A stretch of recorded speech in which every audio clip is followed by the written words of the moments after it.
தமிழ் சிங்கள புத்தாண்டை முன்னிட்டு தூர பயணங்களை மேற்கொள்வோரின் நலன் கருதி ரயில் திணைக்களம் மற்றும் தேசிய போக்குவரத்து ஆணைக்குழு என்பன இணைந்து ஒருங்கிணைந்த போக்குவரத்து திட்டத்தினை முன்னெடுக்க உள்ளன.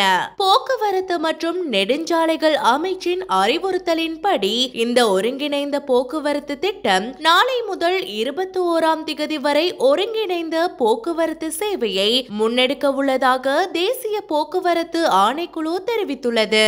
அதன்படி புத்தாண்டு காலத்தில் கண்டி, புத்தளம், தம்புள்ளை மற்றும் காலி உள்ளிட்ட 5 முக்கிய வழிகளை மையமாக கொண்டு நீண்ட தூர பஸ் சேவைகள் முன்னெடுக்கப்பட உள்ளன. அத்துடன் வழமையான ரயில் சேவைகளுக்கு மேலதிகமாக கோட்டை ரயில் நிலையத்திலிருந்து பதுளை, கண்டி மற்றும் காலி ஆகிய இடங்களுக்கு விசேட ரயில் சேவைகள் முன்னெடுக்கப்பட உள்ளன.